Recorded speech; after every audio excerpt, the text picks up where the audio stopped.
This is Justin and Dale here. We're going to start our squat series this week. Just going to kind of go over some of the basics and then a little bit more advanced stuff on what to make your squat better. The little stuff that you can be doing differently or change to make it easier for you to squat and for you to squat more weight. So Justin's going to start. We're going to go over some different stances that you can squat, and we're all a little bit different. Justin's a narrow stance squatter. I'm more of a wide stance squatter, sometimes mid stance. So we're going to kind of go over the different stances and what you need to work on to improve all of those. So Justin, go ahead. All right, everybody. So I want to talk about the narrow stance squat or closed stance squat just a little bit with everyone. That's going to be the most common squat for a lot of the raw lifters out there.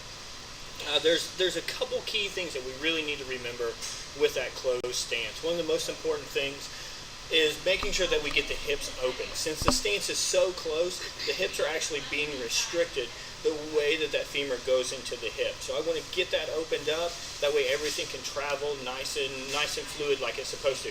The easiest way for me to do that is to take my toes from a straight position and slightly rotate out to about a 35-degree position.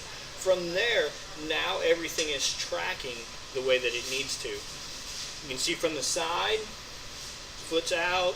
I'm not way turned out to where I'm almost like I'm doing a plie squat or something like that. It's just a slight rotation. For my closed stance, I usually go pretty much right underneath the shoulders. There's some people out there that they go even a little bit closer. If you do that, you may want to go ahead and pitch that toe out just a tad bit more so that you're not getting a bind between that hip and that femur head. So from there, I'm going to come out. The next thing I'm going to do, one of the biggest common mistakes we see a lot of beginner squatters do, and this even happens sometimes with some of our more advanced squatters whenever they're going for a little bit heavier weight.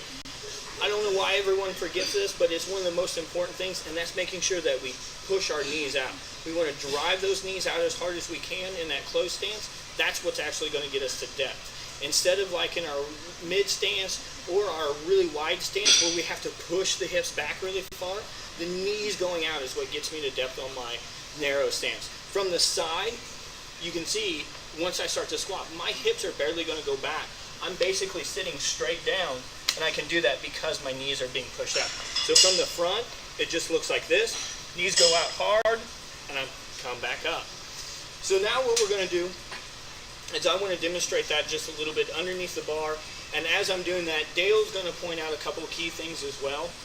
And then we're going to talk about a couple other little tips for that closed stance squat. So I'm going to go ahead and I'm going to get underneath the bar.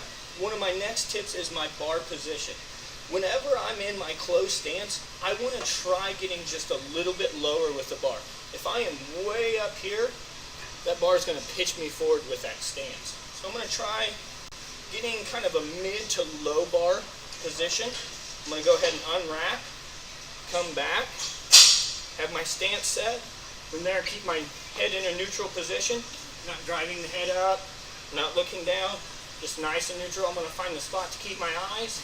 And from there, as soon as I start to go, the knees start to go out. From there, I'm keeping my eyes on that same position and driving back up. One thing, go ahead and take another squat for a second, Justin. One thing you'll also notice when Justin's coming down, his knees are coming out and his hips are coming back a little bit, but he's maintaining that really good arch up there. He's got a really good arch here and keeping this super tight also. That's going to keep your bar placement the same and keep the bar, the weight kind of over your hips where you want it to be.